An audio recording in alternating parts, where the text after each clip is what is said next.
The morning dragged on in shades of grey as Henry, leaning on his hand-carved wooden cane, made his slow way down the wet sidewalk towards Jefferson Federal.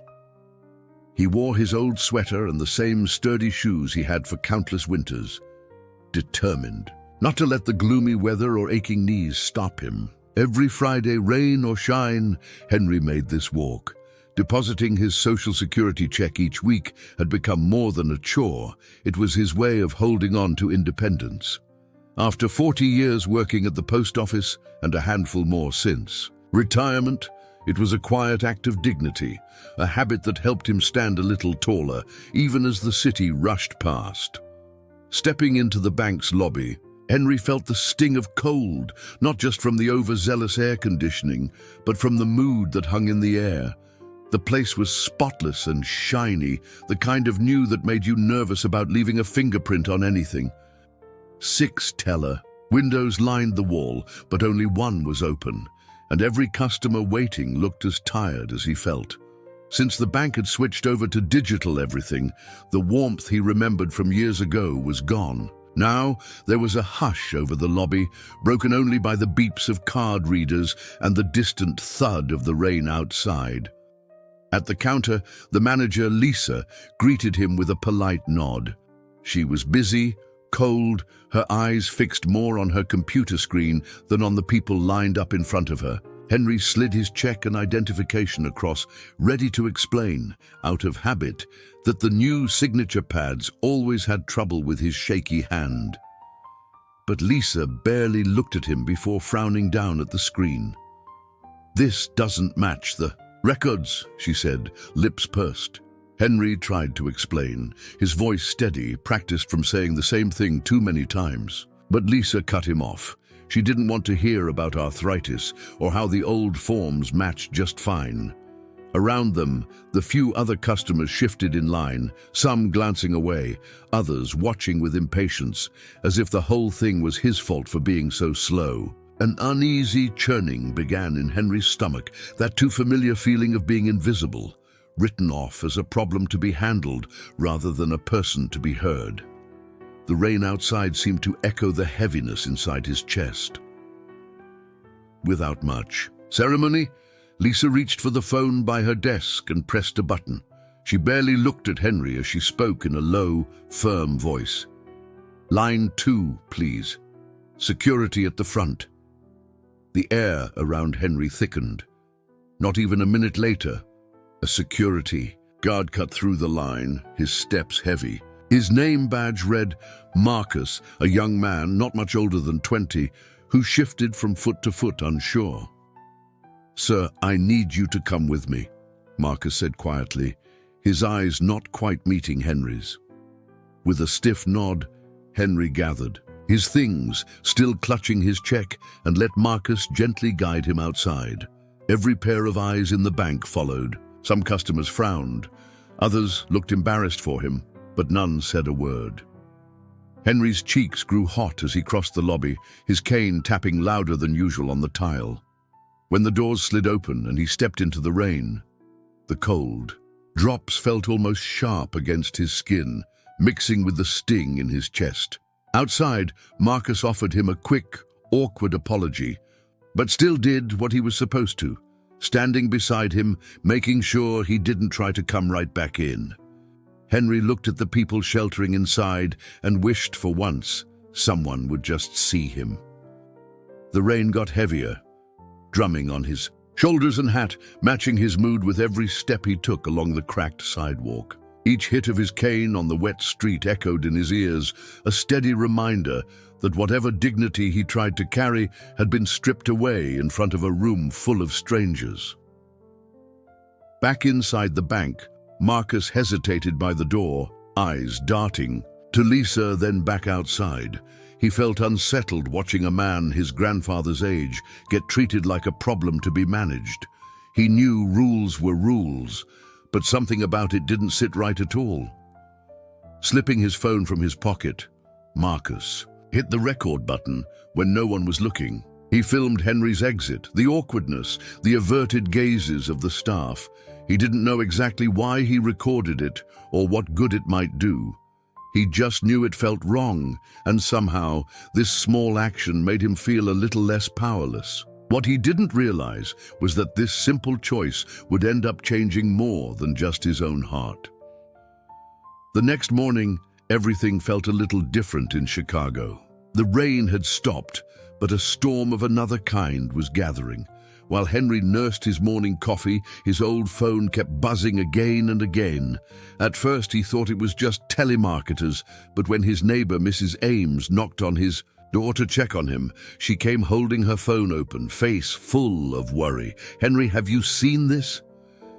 The video Marcus had recorded, the one with Henry's quiet walk of shame out the bank doors, cane tapping and rain pouring, was everywhere online. Someone had posted it late last night, and by breakfast, it had already been shared by thousands. Folks on social media commented about how someone like Henry shouldn't be treated that way. Many watched the video more than once, catching his patient expression and the disappointment on his face, something that felt much bigger than just banking troubles. The image of Henry's weathered features, calm but obviously hurt, caught at people's hearts. Soon, news stations picked up the story and replayed it until even those without a smartphone knew what had happened. Across the city, people couldn't stop talking about it. In O'Malley's Bakery, usually a place filled with laughter, the mood was tight as folks huddled over pastries and mugs of coffee. The smell of fresh sourdough and cinnamon rolls mixed with a new kind of tension.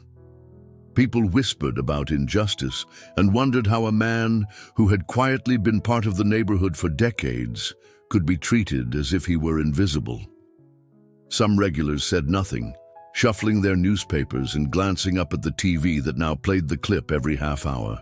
Others argued that banks were only doing their job.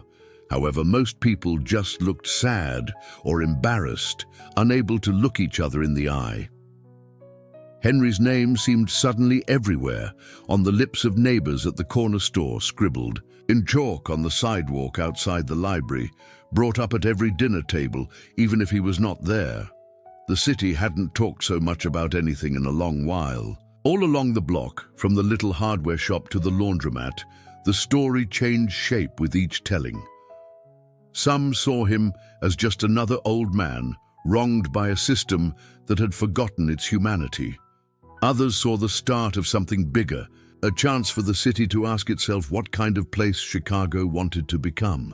In a penthouse high above the bustle of downtown Chicago, Daniel, who now went by Dan Weston in professional circles, stared at his phone, hardly moving at all. The view outside offered a glimpse of Lake Michigan, but Dan's gaze stayed locked on the screen, where a familiar video played endlessly. He watched the slow, pained steps of his father, Henry, as the old man was led out of the bank. Each replay twisted something tight inside his chest. All the years he'd spent building a name for himself in finance, all the distance he'd put between his past and his present, seemed pointless now. The face in the clip, worn but composed, hurt but full of dignity, was the one he'd tried not to think about for years. He had spent so much time convincing himself that moving to the top mattered, that business and power could somehow eclipse family wounds. But now, watching everyone else talk about what happened to Henry, all those old feelings rushed back. The shame of their arguments years ago, the way they both stopped calling, and most of all, the guilt that he had never gone back. Not even for a birthday or Thanksgiving. Dan tried to steady himself. He muted the endless stream of news on his television and picked up his phone. His hand didn't shake, but his breathing felt unsteady. There was no time to hesitate now. Whatever Henry had lost, whatever Dan had lost, maybe, just maybe, there was something he could do to set things right. With a single call, he found himself on the line with the acquisitions department he trusted most. "I want to buy Jefferson Federal," he said, his voice low but clear. "The entire bank. Start the process." To anyone in his high-rise office, this could have sounded just like another business maneuver, but for Dan, this was personal. a shot in the dark to undo, in some small way, decades of regret. It wasn't about making money this time. It was about facing everything he had run from, about showing his father and even himself that the quiet, humble man in that video had always meant more to him than numbers or title or the tallest building. In Chicago, as he waited for his team to move, Dan stared out his window. The city below looked different, the weight of old memories pressed against the glass, reminding him that there are ties no amount of success or distance can really break. News of a possible buyout spreads quickly through Chicago, causing a bigger stir with every passing hour. Local radio shows buzz with callers upset about what happened to Henry, and TV anchors headline their segments with news that Jefferson Federal might soon be under new ownership. Small crowds begin to form outside branches across the city, some people holding up printed posters with Henry's face on them. The picture is always the same. Calm, a little sad, and impossible to forget. Chants start to mix with the honking of traffic, and a few homemade signs simply read, "Dignity for all," or "We stand with Henry." Within a few days, what began as whispers in bakeries and on internet message boards has turned into a citywide protest. Neighborhood groups pass out coffee and donuts to demonstrators. Even local high school students get involved, painting murals downtown and encouraging people to share stories about times they felt ignored. The sense of community grows, while the pressure on Jefferson Federal's directors ramps up. Reporters camp outside their main office. Every time a bank executive tries to make a statement, their words get lost under a sea of questions and shouts for change. Inside the flagship branch where it all began, Lisa, the branch manager, is finding it hard to look anyone in the eye. She goes through the motions, balancing tills, taking calls, running endless meetings, but each task feels heavier than the last. When her staff whispers about the protests or the news crews just outside, she pretends she does not hear. But every time someone says Henry's name, it is like a bell ringing in her ears, reminding her she could have treated him better. She remembers Henry from when she was a child, how he would let kids pet his dog in the park, how he always had a kind word and never seemed in a hurry. That memory clashes sharply with the picture of her standing behind her desk, cold and strict as she followed bank policy instead of trusting her gut. She worries about what might happen if she owns up to her mistake. Maybe they would fire her, or worse. So each day she puts on her crisp blue blazer and tries to act as though nothing has changed. But by the end of every shift, Lisa can barely look at her own reflection, haunted by what she had done and unable to shake the feeling that the city is holding its breath, waiting for someone, anyone, to make things right. Marcus had only been at the security job for a little over a year, and despite the grumblings and stress, he had always thought it was honest work. But that morning, after barely clocking in, he was handed a note to report upstairs. The hallway to the executive office felt twice as long as usual. Inside, 3 directors, faces tight and voices colder than the AC, made it clear they knew he was the one who had leaked the security footage. "We appreciate your time here, Marcus, but your actions have severely damaged the reputation of Jefferson Federal," the lead director said without meeting his eye. "We will process your final paycheck by Friday." Just like that, it was over. No talk about right or wrong, no mention of why he felt he had to do it. Marcus's chest was tight with a mix of anger and relief. Yes, he was out of a job, and yes, it would be tough. But not for a single second did he regret what he had done. If anything, the city-wide protests unfolding outside the window only made him sure he was right to record that moment. As he packed his things into a cardboard box, Marcus had no grand plan. Still, something in him was determined not to let all this end here. He had watched every news report about the buyout and had a gut feeling there was more to the story, especially after hearing rumors that the new owner was none other than Dan Weston. Marcus decided he needed to reach out. Maybe, just maybe, his account of what happened that day could make a difference. Not just for Henry, but for everyone who had watched the video and recognized themselves in his struggle. Elsewhere in Chicago, Olivia, a reporter for the city's top newspaper, juggled her notes and digital recorder as she hustled from interview to interview.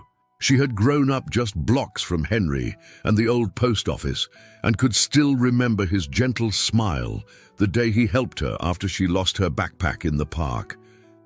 In all her years chasing down stories, nothing had felt as important as this. When she watched Henry's story spread, it struck her in a personal way.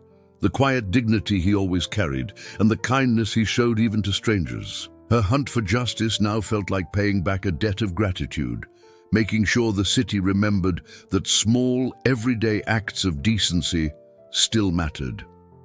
As the week rolled into the weekend, Jefferson Federal's management felt the ground pulling out from under them. The negative attention had gone far beyond what they expected, but the situation turned worse when someone tried to quietly erase all traces of the footage from the bank's security system. Their IT director rushed to delete the videos, only to learn a staff member from the night shift had already saved the files on a flash drive and sent them to a few trusted friends. Within hours, those copies began circulating through email and private messages, slipping farther out of the bank's control with every forward. When word got out that the bank was trying to cover its tracks, more people joined in the outcry. And what started as a local scandal now threatened to spark a national debate about dignity, justice, and corporate responsibility. Olivia, always persistent, finally caught a break when one of her sources slipped her a memory stick containing all 8 angles of the incident from the bank's lobby. She sat hunched at her tiny kitchen table long into the night, reviewing each frame. The story everyone knew of Henry being turned out into the rain was just part of the picture. Watching silently, Olivia noticed details that most folks missed. She caught the uncertainty in Lisa's eyes, the pause as she looked at Henry's worn coat, the almost imperceptible tremble in her hand as she called security. She watched Marcus, the young guard, hesitate right before stepping forward. It was not simple, cold protocol. There was real compassion there, a glance tossed quickly at Henry before he lowered his head. As Olivia sorted through hours of footage, the whole event started to feel less like a one-sided story and more like a tangle of choices and regrets.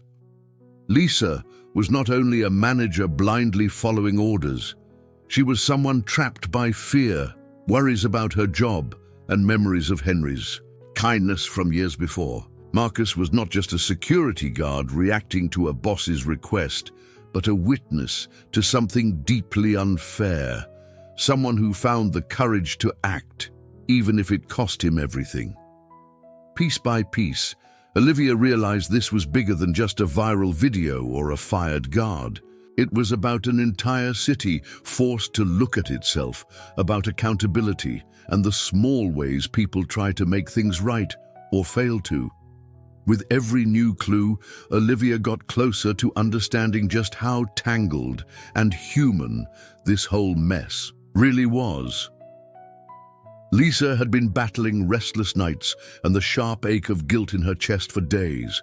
She watched the protests outside her branch grow and heard her own name whispered alongside Henry's in conversations she used to lead with. In confidence, the news about the bank's attempted cover-up had made things worse. One morning, after watching Olivia's report replay for the 3rd time, Lisa reached her breaking point. She could not go on, bearing the weight in silence. She knew she needed to tell the truth, not just to clear her own conscience, but to finally give Henry the decency he always showed others. So Lisa agreed to a national interview. The cameras in the downtown studio felt colder than anything she had faced so far, but she pressed on. With her voice steady, but hands nervously clutching her chair, she told the country what really happened. She spoke about her fear of losing her job, and then opened up even further, When she was little, her mother had gotten sick, and it was Henry, then a mail carrier, who visited every day with a kind word and a fresh loaf of bread from the bakery. "He made me feel seen when the world was closing in," Lisa said. "I never forgot that." She admitted that in the moment, fear and pressure from above silenced her. The confession was honest and raw. It landed like a ripple across the nation. Anchors grew silent for a moment, and then people started reacting. Some called Lisa brave for speaking out, while others blamed her for not doing the right thing sooner. For every letter of support flooding her inbox, there was another full of angry words. Neighbors who once smiled at her in the street now gave uncertain nods or avoided her altogether. Still, Lisa felt lighter. She was finally telling her story instead of hiding behind her blazer and scripted emails. What truly surprised everyone was how people listening to the broadcast reacted. In online forums, at kitchen tables, and in late-night phone calls, folks found themselves in Lisa's shoes. Many admitted they had also stayed quiet when it mattered most, afraid for their livelihoods or their families. Others felt that guilt. Too, the regret of not having done more in some difficult moment. Yet as Lisa's story traveled, the community's walls of silence finally began to crack. More people shared their own stories. Voices that had always been there, but went unheard, now stepping into the open, willing at last to speak and to listen. Dan had always kept his private life carefully separated from the world that watched the rise and fall of Chicago's most powerful. So when the questions about Jefferson Federal's new ownership became impossible to ignore, he stood in front of reporters in a packed press conference, cleared his throat, and gave the city a truth he had kept hidden for too long. In a steady voice, Dan said, "My name is Dan Weston. I am the son of Henry Clark, the man you have all seen in that video. And as of today, I am the majority owner of Jefferson Federal." The words seemed to echo around the room.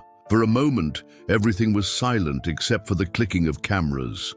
In minutes, headlines shot across the country. "Bank owner is humiliated man's son. Scandal deepens as heir takes over." Talk shows endlessly debated whether Dan's move was a heartfelt gesture or a calculated attempt to save face. Some praised him for stepping forward. Others pointed out that Dan had spent years far from the neighborhood where he grew up, always seen at fundraising galas and high-stakes boardrooms, but never at family events or local gatherings. Anonymous callers left messages accusing him of hypocrisy. Commentators referenced old stories about a falling out between father and son and asked if Dan was just trying to buy back a good reputation or truly embracing the values his father once held dear. The pressure came hard and fast. Dan's inbox overflowed with interview requests, some thoughtful and some confrontational. A few old friends reached out, offering quiet support, reminding him of evenings long ago when Henry drove them home after basketball practice, always patient, never once mentioning his own worries. But most days, Dan felt like he was standing in a storm with nowhere to hide. Even on an elevator ride in his own building, two strangers whispered about him, sharing rumors about what kind of man he really was. Through it all, Dan stayed focused. He knew he could never take back the years spent apart, nor repair every wrong with a single public gesture. Still, he was determined to move forward. He met with his new staff, heard their concerns, and listened more than he talked. He found himself repeating phrases his father once used: "Do the right thing, even when it's hard." Despite all the judgment swirling around him, Dan felt a sense of resolve he had never known before. If change was going to mean anything, he decided, it had to start with honesty about where he came from, what went wrong, and what he was willing to do now to make it right. As Jefferson Federal began its transformation, the mood inside its branches slowly shifted from tense to hopeful. Much of this came from the top. Dan, now fully committed, made it clear to his staff that real changes were going to happen. One of his first moves was to call Marcus, the guard who risked his job to expose the truth. It was not a quick conversation. Marcus almost did not pick up when the new number flashed on his screen, suspecting yet another reporter or someone wanting a quote. But when Dan explained his vision and asked Marcus to join the team as head of social responsibility, Marcus felt a complicated mix of shock and pride. He had gone from scrambling for odd jobs to standing at the center of change.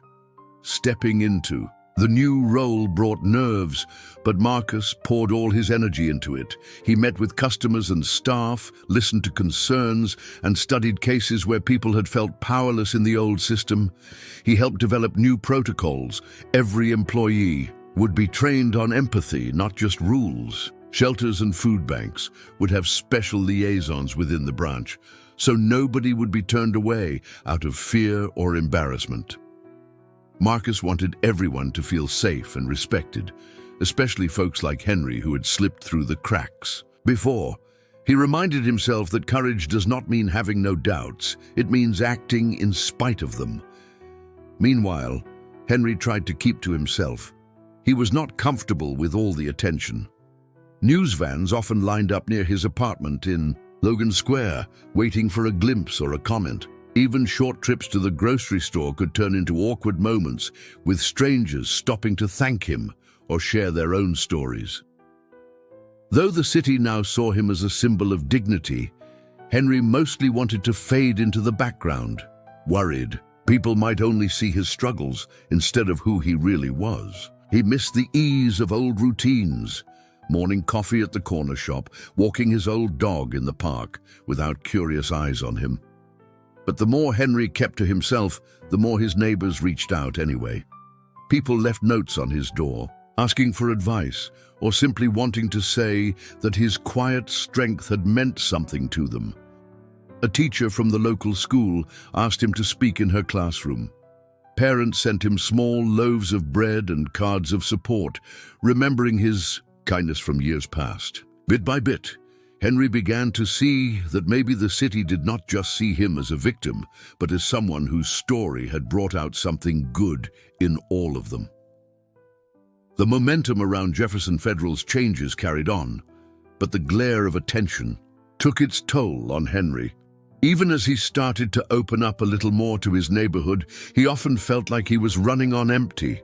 Despite his efforts to keep to himself, invitations kept pouring in. When the pastor at St. Timothy's reached out asking him to speak at the Sunday service, Henry agreed, partly because he knew how much his words seemed to matter now, but also because he wanted to remind the community of their own strength and kindness.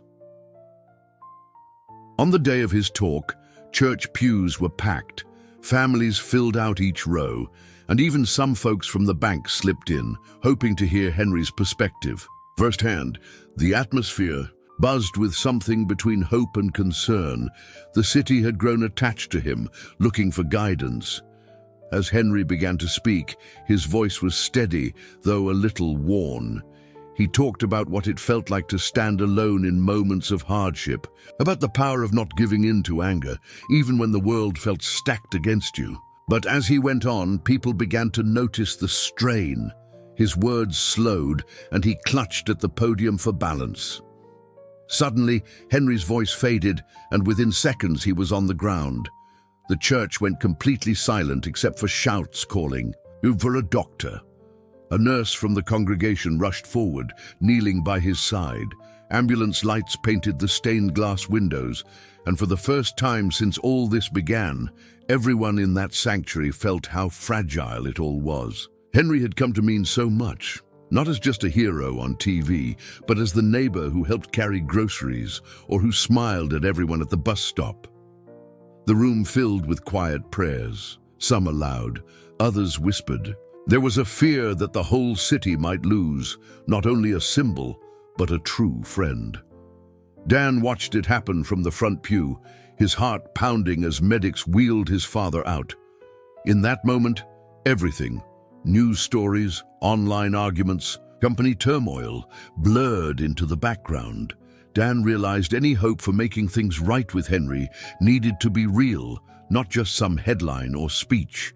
He needed the kind of trust that is built quietly and steadily, away from noise and expectations. As the night wore on, and he sat in the hospital waiting room, the first thing Dan thought was not about the bank or the public's opinion, but simply about his father, hoping for one more chance to begin again. The hospital's white halls became a familiar blur for Dan as Henry fought to regain his strength. Friends and neighbors shuffled in and out, slipping cards and baked goods to the nurses, hoping to bring a bit of comfort to a man who had given so much. Life slowed to a steady rhythm, filled with waiting and brief updates from doctors. It was during one of these long afternoons that Olivia, ever the investigative journalist, found herself drawn back to the stack of files she had collected while working on the original story. Olivia, guided by curiosity and a hunch that there was still more to the bank's history, spent nights going through boxes of papers, old ledgers and emails. One file stood out. Inside was a series of memos and internal reports from decades ago, dusty and nearly forgotten. The documents pointed directly at Charles Miller, a respected figure in the banking world, and Dan's former mentor. Years back, Charles had helped shape Dan's rise and guided Jefferson Federal through major changes. Now the papers in Olivia's hands suggested that Charles had not only known about, but had encouraged discriminatory lending, a practice that meant turning away families in need based on nothing more than where they came from or what they looked like. When Olivia brought the evidence to Dan, the weight of the situation settled heavily on him. Charles had once been the person he turned to for advice, who stood at Dan's graduation and quietly handed him his first set of office keys. Dan knew that exposing Charles would not be easy. The man had powerful friends and plenty of respect in the city. Even so, Dan could not ignore what he now knew. He felt torn between loyalty to a mentor who had opened doors for him and the promise he had made to the community, a promise to rebuild trust, no matter the cost. In the sleepless nights that followed, Dan walked through the hospital corridors, replaying each lesson Charles had given him. But each step also reminded him that real change could not begin nor last if the past stayed hidden. With a heavy heart but new resolve, Dan chose to go public with the findings. He called an emergency meeting with the board and shared everything. Olivia uncovered. The risk to himself and the bank was real, yet Dan finally understood that this, more than any press conference or policy change, would be his true turning point, one grounded in courage rather than comfort. The days following Dan's announcement were anything but calm. As news spread about Charles Miller's role in Jefferson Federal's troubled past, the city's attention turned once more to the bank's top floor, where decades of secrets and influence had played out. Charles, who used to enjoy quiet lunches on Michigan Avenue, now faced whispers and stares wherever he went. The old guard who once protected him quickly began to drift away, worried about being pulled down with him if more came to light. Instead of backing down, Charles decided to fight for his legacy and grip on power.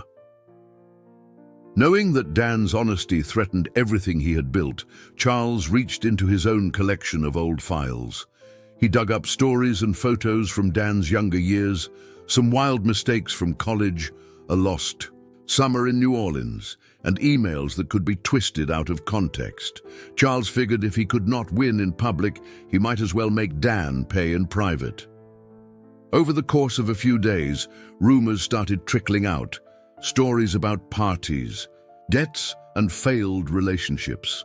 Talk radio in Chicago lit up as callers wondered if the bank was just trading one scandal for another. Suddenly, Dan's personal life became city gossip, and the pressure inside Jefferson Federal grew heavy with accusation and second-guessing. But the attempts to undermine the reforms only pushed those closest to Dan together. Olivia, always stubborn, tracked each strange leak and pieced together the patterns of sabotage. She logged every anonymous email and late-night phone call and captured screenshots of each online post meant to smear Dan's name. As she worked, she realized Charles had more to lose than anyone guessed. His secrets did not just stretch to the bank, but wove deep into city politics and the stories of folks who had been denied loans for generations. Olivia's notes stacked up, her determination growing with each new file. The city itself buzzed with silent expectation. In office break rooms, on L trains, and in neighborhood diners, people argued about who could be trusted and who was still lying. At night, the bank's lobby lights burned long after closing. A sense of something big brewing hung over Chicago. People sensed that one way or another, the years of cover-up and quiet injustice were coming to a head. This was not just about bank records or boardroom drama. It was about truth finally getting its day, and everyone watched, waiting for what would happen next. The tension around Jefferson Federal kept building, and nobody in the city seemed able to talk about anything else. In the midst of it all, another voice joined the growing discussion, someone from Henry's past that few remembered, but who now stepped into the spotlight. Late one evening after a neighborhood meeting, Samuel Johnson approached Dan outside the bank. Samuel was older now, his hair streaked with gray, but Dan recognized him from faded family photos. He and Henry had been close friends once, years before everything changed. Samuel took a deep breath and told his story. Decades earlier, when his kids were still in grade school, Samuel and his wife had lost their home.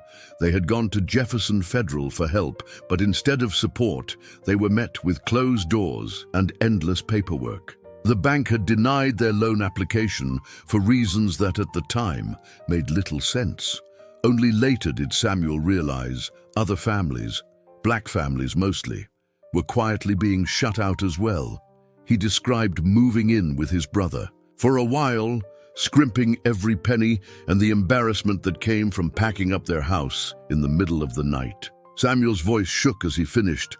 I always wondered if it was just bad luck. Now, with everything coming out, I see it was never just us.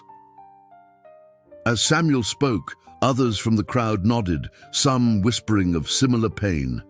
It became clear that Henry's story was not just about one family's struggle, but about something that had affected so many others in the city. More neighbors came forward, sharing tales of denied mortgages and mysterious fees, of dreams lost and plans derailed. The shame Henry had felt, which kept him quiet for so long, was mirrored on dozens of other faces. That night marked a turning point for the community. Instead of anger dividing them, their shared experiences of injustice created a sense of unity. People started meeting regularly, making signs and organizing petitions. Local leaders made passionate calls for the bank to not only apologize, but take steps toward meaningful repair, reaching out to families who had been wronged, reworking policies so no one else would have to go through the same.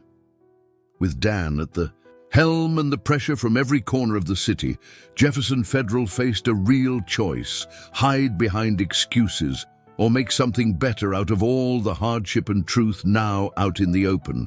The old wounds had come to light, and this time everyone was watching, determined that things would not go back to the way they were. It had been a long few months for everyone connected to Jefferson Federal, but nothing compared to the tension. On the evening Dan finally faced Charles Miller in person. The meeting took place in one of those forgotten conference rooms on the 14th floor, far away from the cameras and out of earshot from nosy staff. Charles showed up wearing his usual tailored suit and a cold, controlled smile, acting as if this was just another day at the office. Dan, though, looked tired but resolved. He was done playing by anyone else's rules. Dan started the conversation with pointed questions, slowly guiding Charles to talk about the bank's lending decisions over the years. He talked about policies and statistics, and as the discussion went on, Charles grew more comfortable, maybe too comfortable. He began letting details slip, small admissions at first about the neighborhoods they simply couldn't touch, and the managers given quiet directions to turn away certain loan applications. Charles even bragged a little about making targets, hinting that everyone in our circle understood the game.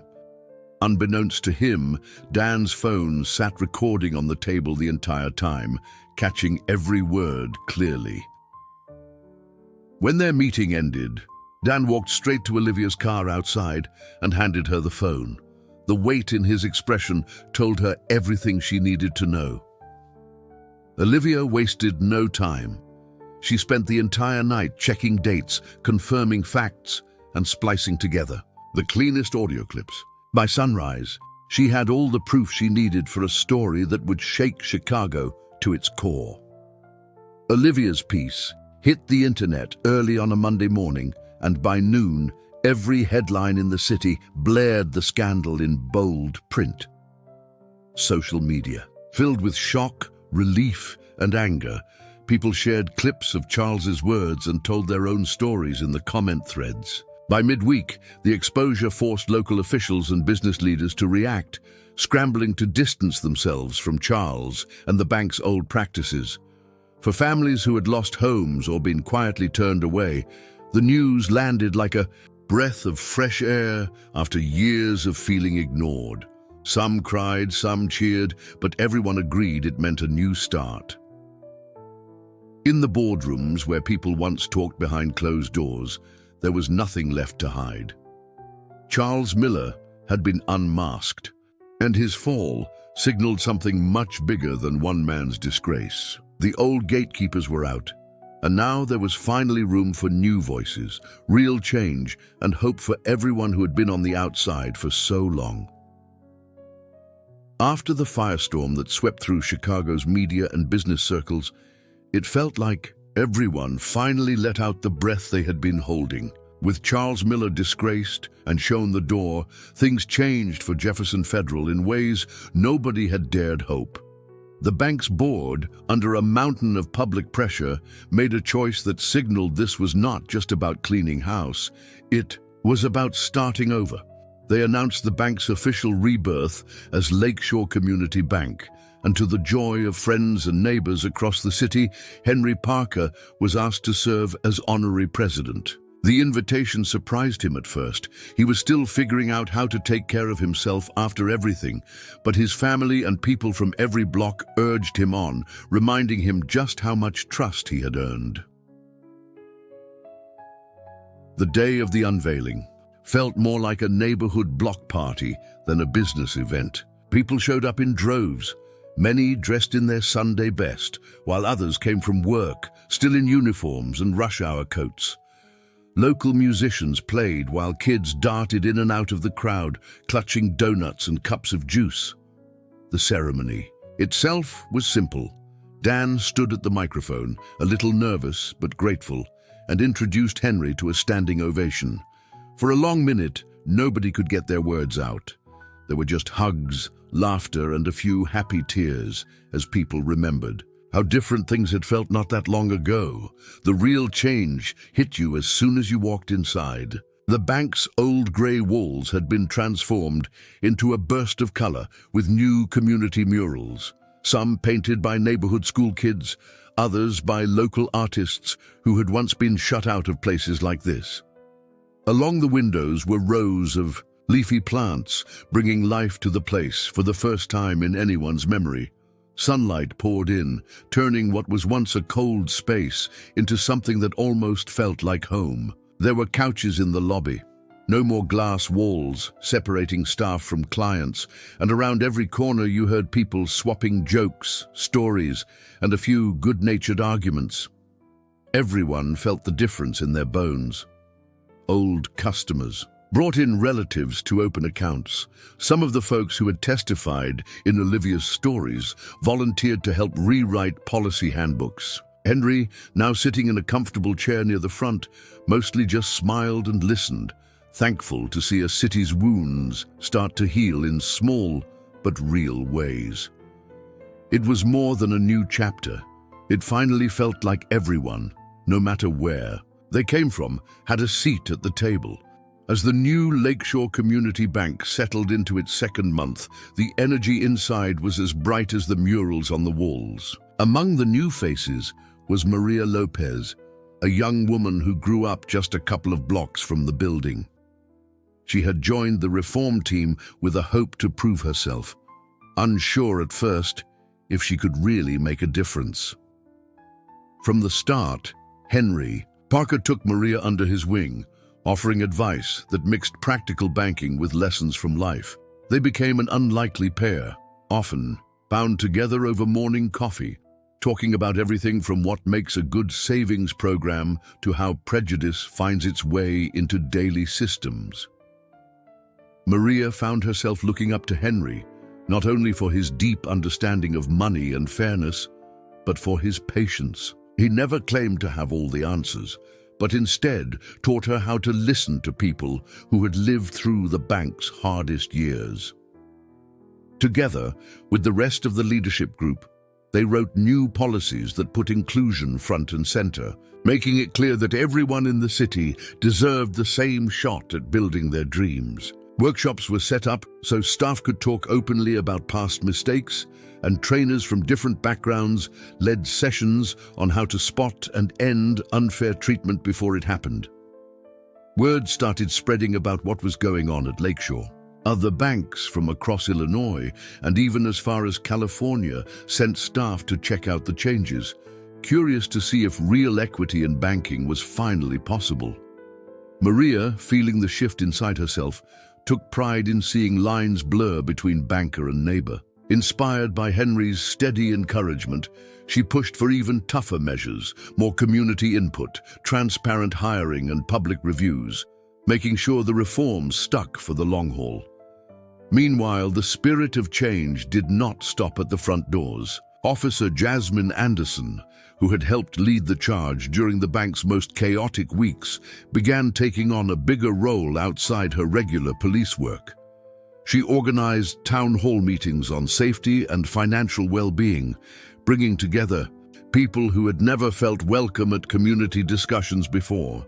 Jasmine's story, standing up for what was right even when the risks were high, turned her into a role model for kids who walked past the bank on their way to school. In neighborhood parks and at after-school programs, she talked with teens about integrity and the importance of courage, showing them every day that change wasn't only possible, but expected when the whole community pulled together. The months kept rolling by, and word about what was happening at Lakeshore Community Bank kept spreading. Olivia Bennett, the reporter who had broken most of the big stories about the bank, was always around, camera slung over her shoulder, chatting with regulars or grabbing interviews in the sunny lobby. She had been thinking for a while that the story of Henry Parker deserved to be told in a bigger way. Gathering hours of old photos, scraps of journal entries, and new interviews, Olivia worked late nights piecing together a documentary that dug into Henry's life, his struggles, his small victories, and the community that stood up with him. The finished film, titled Henry's Promise, hit streaming services right before Thanksgiving, and within a week, people across the country were talking about it. The documentary traced the early days of Henry's family, the heartbreak of losing their home, and his quiet work building trust when it seemed impossible to keep trying. It wanted to make it clear that Henry hadn't set out to be a symbol. He was just a regular man who decided not to give up. Olivia let Henry, Maria, Jasmine, and dozens of neighbors tell the story in their own words. Experts on stage in New York discussed the film's impact, but the most important conversations happened in living rooms, school halls, and churches in cities far beyond Chicago. What surprised everyone at Lakeshore was how quickly the documentary ignited new questions about justice and dignity. People called in from as far as Houston and Los Angeles, wanting to know how to draft policy like Henry and Maria had done, or how to bring community voices into places where decisions had always been made behind closed doors. Civic leaders watched the film as part of training days, and students in high schools debated ideas from the documentary as part of their US history classes. In the following months, visitors poured in to see Lakeshore up close. None of them wanting a perfect story, just honest answers about real change. Slowly, the little bank on Michigan Avenue became a kind of blueprint for others. Branches in Cleveland tried out their own murals. In Atlanta, a credit union opened its doors for monthly community dinners. Henry's story, simple, stubborn, and full of hope, became more than legend. It was proof that real change could spill out from one street corner to a whole nation if people just stuck together and believed it was possible. On a sunny afternoon, not long after the rush of the documentary and the steady stream of new faces eager to see Lakeshore Community Bank for themselves, Henry Parker decided to take a break from all the questions and attention. He walked out of the front doors and turned to look at the little patch of grass, now full of flowers and laughter. Right at the edge of the shade stood an old wooden bench, sanded smooth and polished with care. The same one Henry had carved on his back porch during long nights, back when he was still uncertain how things would turn out. Today, it sat beneath a young oak tree, exactly where he'd hoped it would someday belong. Without a word, Dan Richmond joined him and eased himself onto the bench. After everything they'd been through, quiet talks, tough decisions, heated arguments that now made them laugh in hindsight, there was no need for speeches or big moments. The noise of the city rolled by, but for a while the only sounds were the chirping of birds and the distant squeals of children playing tag under the mural-draped bank windows. Some folks slowed as they passed, offering nods and friendly waves or calling out, "Afternoon, Henry! Afternoon, Dan!" Henry answered them all with a small grin, proud but humble, happy to see so many faces he now recognized as friends. There was a different kind of peace in that simple scene. The angry protests and midnight strategy meetings had given way to cookouts, garden planting days, and Saturday art classes that spilled out onto the sidewalk. Henry and Dan watched as Maria led a group of teenagers in painting a new sign for the community board. Across the way, Officer Jasmine shared a snack with a group of kids, laughing just as hard as they were. It seemed like the pain and loss that had haunted these streets for so many years had finally begun to shift, leaving space for hope in its place. Even with all that had changed, the bank's policies, the way people treated each other, the bright murals that told everyone's story, what mattered most now lived quietly beneath everyday life. Trust was being rebuilt, one handshake and one smile at a time. The wooden bench, sturdy and steady, offered a daily reminder that the toughest things to repair could grow into the best things to share. The scars of the past would always be there, but in the warmth of that afternoon, it was hope and community that filled the air. As the afternoon melted into evening, the gentle bustle around the bank softened. People strolled by in small groups, catching up after work or pausing to chat about plans for the weekend. With the last of the sunlight lingering in golden stripes over the sidewalk, a little girl wandered close to the wooden bench where Henry Parker and Dan Richmond still sat. Quietly, she hesitated for a second, tugging at her mother's sleeve, her eyes bright with curiosity. "Mom, what does it say on the bench?" she asked, pointing at the carved letters that ran along the backrest. The mother knelt beside her, brushing a stray curl from her daughter's forehead, and read the words out loud, her voice gentle but steady. "For the forgotten, may you always be seen."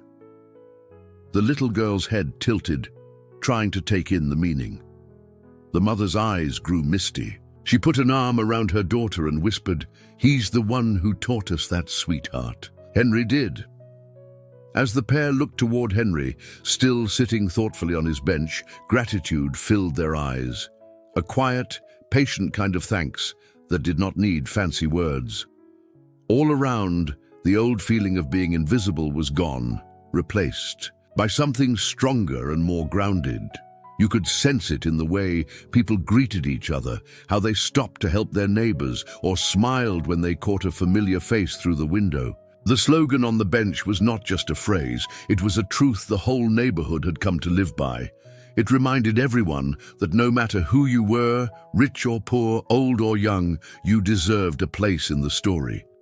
As the sun dipped lower, behind the skyline, pouring its last light over the blooming flower beds and lively murals, it cast a warm glow on faces that for years had blended into the background. Henry's legacy was never going to be just a name on the side of a building or an article in the paper. Instead, it was the seed he planted, in smiles freely given and doors now open where they once were closed. Each child's laughter and every handshake at Lakeshore Community Bank became another promise that the lessons they had all learned would live on, growing, changing, and bringing hope to every new generation the city had yet to meet.